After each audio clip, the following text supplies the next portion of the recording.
Hello friends, JK solar power സിസ്റ്റംസിന്റെ മറ്റു പുതിയ വീഡിയോയിലേക്ക് ഏവർക്കും സ്വാഗതം. ഞാൻ ജിബിൻ. ഇന്ന് നമ്മളിവിടെ പരിചയപ്പെടുത്തുന്ന ഒരു ഓഫ് ഗ്രിഡ് സിസ്റ്റം ആണ്. ഈ ബാക്ക്ഗ്രൗണ്ടിൽ കാണുന്ന രീതിയിലുള്ള ടോപ്കോൺ ബൈഫേഷ്യൽ സോളാർ മോഡ്യൂൾസ് ആണ്. ലേറ്റസ്റ്റ് ഗ്ലാസ് ടു ഗ്ലാസ് വരുന്ന 615 വാട്ട്സിന്റെ 4 മോഡ്യൂൾസ് ആണ് കണക്ട് ചെയ്തിരിക്കുന്നത്. ഇവിടെ നമ്മൾ ചെയ്തിരിക്കുന്ന ഒരു 5 kVA ഇൻവെർട്ടറും 5 യൂണിറ്റ് സ്റ്റോറേജ് വരുന്ന ലിഥിയം ഫെറോഫോസൈഡ് ബാറ്ററി പാക്കുമാണ്. സാധാരണ രീതിയിൽ നമ്മുടെ വീടുകളിൽ ഒരു 8 മുതൽ 12 യൂണിറ്റ് വരെയൊക്കെ ഉപയോഗമുള്ള ആൾക്കാരെ സംബന്ധിച്ച് കറണ്ട് ബില്ല് നല്ല രീതിയിൽ കുറയ്ക്കാൻ പറ്റും. ഇപ്പോൾ നമുക്കറിയാം, അടിക്കടി പവർ കട്ടുകൾ ഭയങ്കരമായിട്ട് വരുന്നുണ്ട്, വൈദ്യുതി പ്രതിസന്ധി വരുന്നുകൊണ്ടിരിക്കുകയാണ്. അപ്പോൾ അങ്ങനെയുള്ള സമയത്തൊക്കെ നമുക്ക് സ്വന്തമായിട്ടൊരു പവർ പ്ലാൻ ഉണ്ടെങ്കിൽ, KSEB ലൈനിൽ സപ്ലൈ ഉണ്ടെങ്കിലും ഇല്ലെങ്കിലും നമുക്കത് മൈൻഡ് ചെയ്യേണ്ട ആവശ്യമില്ല, നമ്മുടെ കാര്യങ്ങൾ ഈസി ആയിട്ട് നടന്നോളും. അപ്പോൾ അത്തരത്തിൽ നമുക്ക് ഇൻഡിപെൻഡൻ്റ് ആയിട്ട് വർക്ക് ചെയ്യാൻ പറ്റുന്ന രീതിയിലുള്ള ഒരു മിനിമം ലെവലിൽ നമ്മൾ ചെയ്തിരിക്കുന്ന ഒരു 5 kV ഓഫ് സിസ്റ്റം ആണ്. ഈ മിനിമം ലെവൽ എന്ന് പറയുമ്പോൾ നമുക്ക് ഇത് തന്നെ 6 പാനൽ 8 പാനൽ അങ്ങനെ പല രീതിയിൽ പാനലിന്റെ കപ്പാസിറ്റി കൂട്ടി വെച്ചുകൊണ്ട് പകൽ സമയത്ത് കൂടുതൽ ഉപയോഗമുള്ളവർക്ക് കൂടുതൽ ബാറ്ററി പാക്കുകൾ ആഡ് ചെയ്ത് കൂടുതൽ ബാക്കപ്പ് വേണ്ടിയവർക്ക് അങ്ങനെയുള്ള സിസ്റ്റംസ് ചെയ്യാം. അപ്പോൾ ഇതൊരു ഭാവിയിലേക്ക് ഒരു അപ്ഗ്രേഡ് ചെയ്യാൻ പറ്റുന്ന ഒരു ഫ്യൂച്ചർ സ്കോപ്പ് ഉള്ള ഒരു പ്ലാന്റ് ആണ്. ഇപ്പം നമ്മൾ നിലവിൽ ഇവിടെ 4 പാനൽസ് ആണ്, ഏകദേശം ഒരു 2.4 കിലോവാട്ട് പാനലാണ് കണക്ട് ചെയ്തിരിക്കുന്നത്. നോർമൽ രീതിയിൽ ഒരു 5 യൂണിറ്റ് സ്റ്റോറേജ് ഉള്ള ഒരു ബാറ്ററി ഫില്ല് ചെയ്യാൻ സാധിക്കും, അല്ലെങ്കിൽ ബാറ്ററി ചാർജ് ചെയ്യാൻ പറ്റും. കൂടാതെ പകൽ സമയത്തുള്ള ലൈറ്റ് ലോഡുകൾ, അത് ഫ്രിഡ്ജ് ഉൾപ്പെടെയുള്ള ലോഡുകൾ നമുക്ക് കണക്ട് ചെയ്യാം. അത്യാവശ്യ ഘട്ടത്തിൽ മിക്സി ഉപയോഗിക്കാം. അത്യാവശ്യം കറണ്ട് ഇല്ലെങ്കിൽ നമുക്ക് ഒരു ഇൻഡക്ഷൻ കുക്കർ ഉപയോഗിക്കാം. അതുപോലെ തന്നെ ഒരു പമ്പ് വർക്ക് ചെയ്യിപ്പിക്കാം 1 HP വരെയുള്ളത്. അപ്പോൾ ഇങ്ങനെയുള്ള എല്ലാ കാര്യങ്ങളും നമുക്ക് ഒരു 1 by 1 ആയിട്ടൊക്കെ ചെയ്യാൻ സാധിക്കുന്ന, മാനേജ് ചെയ്ത് ഉപയോഗിച്ച് കഴിഞ്ഞാൽ ഒരു വീട്ടിലേക്ക് ധാരാളം ഇത് മതിയാവും. ഈ പകൽ സമയത്തൊക്കെ നമുക്ക് വളരെ ഫ്രീ ആയിട്ട് അൺലിമിറ്റഡ് ആയിട്ടൊക്കെ യൂസ് ചെയ്യണമെന്നുണ്ടെങ്കിൽ നമുക്ക് ഇതിന് തന്നെ 6 kVA ഇൻവെർട്ടേഴ്സ് ഉണ്ട്. 2 ബാറ്ററി പാക്ക് വെച്ചിട്ട് 8 പാനലൊക്കെ വെച്ച് കഴിഞ്ഞാൽ വളരെ ഇൻഡിപെൻഡൻ്റ് ആയിട്ട് നമുക്ക് EB സപ്ലൈനെ ആശ്രയിക്കാതെ പൂർണ്ണമായിട്ട് ഇൻഡിപെൻഡൻ്റ് ആയിട്ട് വർക്ക് ചെയ്യിപ്പിക്കാം.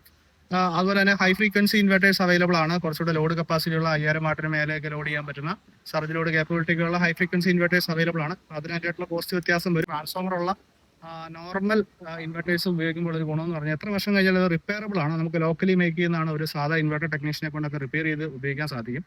നമ്മളിവിടെ ഉപയോഗിച്ചിരിക്കുന്ന ആശാ പവറിന്റെ പ്രീമിയം ആയിട്ടുള്ള റോവർ എന്ന് പറയുന്നൊരു മോഡലാണ്. അപ്പോൾ അതിന്റെ നിരവധി ഇൻസ്റ്റലേഷൻ വീഡിയോസ് നമ്മൾ ഓൾറെഡി പല സൈറ്റ് കണ്ടീഷൻസ് വെച്ചിട്ടുള്ള ഇൻസ്റ്റലേഷൻസ് നമ്മൾ പരിചയപ്പെടുത്തിയിട്ടുള്ളതാണ്. അപ്പോൾ ഇവിടെയും അങ്ങനെയുള്ള ഒരു പ്രീമിയം സിസ്റ്റമാണ് ചെയ്തിരിക്കുന്നത്. അപ്പോൾ ഇത്തരത്തിലുള്ള നിരവധി ഇൻസ്റ്റലേഷൻ വീഡിയോസ് നമ്മുടെ ചാനലിൽ അവൈലബിൾ ആണ്. പ്രത്യേകിച്ച് ഓഫ് ഗ്രിഡ് ഹൈബ്രിഡ് സിസ്റ്റംസ് ആണ് നമ്മൾ കൂടുതലും ഫോക്കസ് ചെയ്ത് ചെയ്യുന്നത്. അത് ബാക്കപ്പ് അത്യാവശ്യമുള്ള ആൾക്കാർക്ക് നല്ലൊരു സൊല്യൂഷൻ കൊടുക്കാനുള്ള ഉദ്ദേശത്തിലാണ് നമ്മൾ അത്തരത്തിലുള്ള സിസ്റ്റങ്ങൾ ചെയ്യുന്നത്. കൂടാതെ ഓൺ ഗ്രിഡ് സിസ്റ്റങ്ങളും സൈറ്റ് കണ്ടീഷൻ റിക്വയർമെന്റ് അനുസരിച്ച് നമ്മൾ ചെയ്ത വീഡിയോസ് നമ്മുടെ ചാനലിൽ അവൈലബിൾ ആണ്. പ്രീമിയം ഇൻസ്റ്റലേഷൻസ് ആഗ്രഹിക്കുന്നവർക്ക്, ക്വാളിറ്റി ഒട്ടും നഷ്ടപ്പെടാത്ത നല്ല ആഫ്റ്റർ സെയിൽ സർവീസോടുകൂടി ഇൻസ്റ്റലേഷൻസ് ആഗ്രഹിക്കുന്നവർക്ക് നമ്മളെ വിളിക്കാവുന്നതാണ്. നമ്മുടെ വാട്സ്ആപ്പ് നമ്പറിൽ കോൺടാക്ട് ചെയ്ത് കഴിഞ്ഞാൽ കൂടുതൽ ഡീറ്റെയിൽസ് അറിയാൻ സാധിക്കും. അതുപോലെ തന്നെ എൻക്വയറി നമ്പറിലും വിളിക്കാവുന്നതാണ്. ഈ രീതിയിലൊരു ഓപ്പൺ ടെറസിലാണ് നമ്മൾ ഇൻസ്റ്റലേഷൻ പൂർത്തിയാക്കിയിരിക്കുന്നത്. ഇവിടെ ഓൾറെഡി ഒരു പഴയ ഓഫ് ഗ്രിഡ് സിസ്റ്റം ഉണ്ടായിരുന്നു, അത് നമ്മൾ ഡിസ്മാൻഡിൽ ചെയ്തു. അതിനുശേഷമാണ് ഇത്തരത്തിൽ 4 പാനലുകൾ ഒറ്റ സ്ട്രിങ്ങിൽ കണക്ട് ചെയ്തിരിക്കുന്നത്. ഇവിടെ ഉണ്ടായിരുന്ന പഴയ സോളാർ പാനൽസ് ആണ്. ലൂം സോളാർ ബ്രാൻഡിങ് വരുന്ന 180 വാട്ട്സിന് 4 പാനൽസ് ആണ്. ഒരു ലെഡ് ആസിഡ് ബാറ്ററിയാണ് ഉണ്ടായിരുന്നത്, അതിനെ നമ്മൾ റീപ്ലേസ് ചെയ്തിട്ട് ഇത്തരത്തിൽ പുതിയ സിസ്റ്റം ചെയ്തിരിക്കുകയാണ്. ഇവിടെ നമ്മൾ 4 പാനലുകൾ സീരീസ് ആയിട്ട് കണക്ട് ചെയ്തിരിക്കുന്നു. നല്ല ഇൻപുട്ട് വോൾട്ടേജ് MPPT കൊടുക്കാൻ സാധിക്കുന്നുണ്ട്. അതുകൊണ്ട് തന്നെ ക്ലൗഡി ആയിട്ടുള്ള ക്ലൈമറ്റിൽ നമുക്ക് ആവറേജ് പ്രൊഡക്ഷൻ എൻഷുർ ചെയ്യാൻ സാധിക്കും. വാരി സോളാർ ബാൻഡിങ്ങിൽ വരുന്ന TOPCon bifacial glass to glass modules ആണ് കണക്ട് ചെയ്തിരിക്കുന്നത്. 144 സെല്ല് വരുന്ന സോളാർ മോഡ്യൂളാണ്. ഇതിൽ നമുക്ക് ഏകദേശം ഒരു പാനലിൽ നിന്ന് ഒരു 3 യൂണിറ്റ് ആവറേജ് നമ്മൾ കണക്കാക്കുന്നത്. പിന്നെ ഓഫ് ഗ്രിഡ് സിസ്റ്റമാണ്. നമ്മുടെ വീട്ടിലെ ഉപയോഗത്തിനനുസരിച്ച് ഇതിൽ പ്രൊഡക്ഷനിൽ വേരിയേഷൻസ് ഉണ്ടാവാം. നമ്മൾ ഓൾറെഡി പല വീഡിയോകളിലൂടെ മെൻഷൻ ചെയ്തിട്ടുള്ളതാണ്. എങ്കിലും നമുക്കൊരു 8 മുതൽ 12 യൂണിറ്റ് വരെയൊക്കെ ഈ സിസ്റ്റത്തിൽ നിന്ന് പ്രതീക്ഷിക്കാവുന്നതാണ്. ആവറേജ് ഒരു 8-നും 10-നും ഇടയ്ക്കൊക്കെ നമുക്ക് നോർമൽ യൂസേജ് ഉള്ള ഒരു ദിവസം ഇതിൽ നിന്ന് പ്രൊഡക്ഷൻ പ്രതീക്ഷിക്കാം. ബാറ്ററി 5 യൂണിറ്റ് ആണ് സ്റ്റോറേജ് കൊടുത്തിരിക്കുന്നത്. ബാറ്ററി ചാർജിങ്ങും പകൽ സമയത്ത് ഉപയോഗം കൂടെ എങ്ങനെ ഇരിക്കുന്നു അതിനനുസരിച്ചാണ് ടോട്ടൽ പ്രൊഡക്ഷൻ വരുന്നത്. ഇത്തരത്തിലുള്ള നിരവധി ഇൻസ്റ്റലേഷൻ വീഡിയോസ് നമ്മുടെ ചാനൽ അവൈലബിൾ ആണ്. കൂടുതൽ different type of solar installations കാണാനായിട്ട് JK സോളാർ പവർ സിസ്റ്റംസ് എന്നുള്ള ചാനൽ ഒന്ന് വാച്ച് ചെയ്യുക. 5 kV ഓഫ് ഗ്രിഡ് സിസ്റ്റത്തിന്റെ ഇൻവെർട്ടർ ബാറ്ററി സെറ്റപ്പ് ആണ് കാണുന്നത്. ഇവിടെ ആശാ പവറിന്റെ റോവർ 5 kV മോഡലാണ് ഉപയോഗിച്ചിരിക്കുന്നത്. 5000 ആണ് ഇൻവെർട്ടർ കപ്പാസിറ്റി വരുന്നത്. 5500 വാട്ട്സ് വരെ സോളാർ പാനൽ കണക്ട് ചെയ്യാനുള്ള കപ്പാസിറ്റി ഉണ്ട്. അതുപോലെ തന്നെ 4000 വാട്ടിന് മേലെ ലോഡ് ചെയ്യാനുള്ള കപ്പാസിറ്റിയും കമ്പനി ഓഫർ ചെയ്യുന്നുണ്ട്. ഇവിടെ നമ്മൾ ഉപയോഗിച്ചിരിക്കുന്ന UTLന്റെ 51.2 volt 100H lithium battery pack ആണ്. 5 യൂണിറ്റ് ആണ് സ്റ്റോറേജ് വരുന്നത്. നമ്മൾ 32 ആംപിയറിന്റെ ഒരു DC MCB കൊടുത്തിട്ടുണ്ട്. സാധാരണ ഗതിയിൽ വീട്ടിലുള്ള എല്ലാ ലോഡുകളും നമുക്ക് ഇതിൽ കണക്ട് ചെയ്ത് ഉപയോഗിക്കാവുന്നതാണ്. പിന്നെ നമ്മൾ കൊടുത്തിട്ടുള്ള സോളാർ പാനലിലെ കപ്പാസിറ്റിയും പകൽ സമയത്ത് വെയിലിൻ്റെ കണ്ടീഷനൊക്കെ അനുസരിച്ച് മാനേജ് ചെയ്ത് യൂസ് ചെയ്യുകയാണെങ്കിൽ വളരെ എഫക്റ്റീവായിട്ട് നമുക്ക് ഉപയോഗിച്ചുകൊണ്ട് കറണ്ട് ബില്ല് മാക്സിമം കുറയ്ക്കുകയും ഫുൾ ടൈം വീട്ടിൽ പവർ സപ്ലൈ എൻഷുർ ചെയ്യുകയും ചെയ്യാൻ സാധിക്കും. KSEB സപ്ലൈ ഉണ്ടെങ്കിലും ഇല്ലെങ്കിലും, അല്ലെങ്കിൽ KSEB സപ്ലൈനെ ആശ്രയിക്കാതെ പൂർണ്ണമായിട്ട് ഇൻഡിപെൻഡൻ്റ് ആയിട്ട് നമ്മുടെ വീട്ടിലെ എല്ലാ ഉപകരണങ്ങളും ഫുൾ ടൈം ബാക്കപ്പിൽ നമുക്ക് ഉപയോഗിക്കാൻ പറ്റുമെന്നുള്ളതാണ് ഈ സിസ്റ്റത്തിൻ്റെ ഏറ്റവും വലിയ advantage.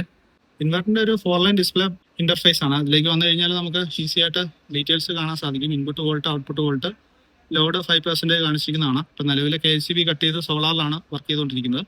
Battery volt, battery charging ampere, അത്യാവശ്യം ക്ലൗഡി ആയിട്ടുള്ള ക്ലൈമറ്റ് ആണ്. ബാറ്ററി ഓൾമോസ്റ്റ് ഫുള്ളായിട്ട് ഉണ്ട്. ഈ രീതിയിലുള്ള നിരവധി കോൺഫിഗറേഷൻസ് നമ്മുടെ ചാനലിൽ ഓൾറെഡി പല വർക്കുകൾ ചെയ്തതിന്റെ വീഡിയോസ് അപ്ലോഡ് ചെയ്തിട്ടുണ്ട്. ഡീറ്റെയിൽസ് അറിയേണ്ടവർക്ക് തീർച്ചയായിട്ടും താഴെ കാണുന്ന വാട്സ്ആപ്പ് നമ്പറിൽ കോൺടാക്ട് ചെയ്യാവുന്നതാണ്. അൺഇൻറ്ററപ്റ്റഡ് ആയിട്ട് പവർ സപ്ലൈ ആഗ്രഹിക്കുന്നവർക്ക് ഫുൾ ടൈം വീട്ടിൽ പവർ സപ്ലൈ എൻഷുർ ചെയ്യാൻ ഉദ്ദേശിക്കുന്നവർക്ക് ഇത്തരത്തിലുള്ള സിസ്റ്റംസ് ചെയ്യാവുന്നതാണ്. ഈ സിസ്റ്റം അപ്ഗ്രേഡബിൾ ആണ്. നമുക്ക് ഭാവിയിൽ ബാറ്ററി പാക്കുകൾ ഇതിന് മുകളിൽ പാരൽ ചെയ്യാൻ സാധിക്കും, സ്റ്റാക്ക് ചെയ്യാം, മുകളിൽ ലോക്ക് ചെയ്യാവുന്നതാണ്. 5500 വാട്ട്സ് വരെ സോളാർ പാനൽ കണക്ട് ചെയ്യാനുള്ള കപ്പാസിറ്റി ഇൻവേർട്ടറിലുണ്ട്. പകൽ സമയത്ത് ലോഡ് ഉപയോഗം കൂടുന്നതിനനുസരിച്ച് പ്രോപ്പർ ഡിസൈനിലൂടെ നമുക്ക് അതിനെ അപ്ഗ്രേഡ് ചെയ്യാൻ സാധിക്കും.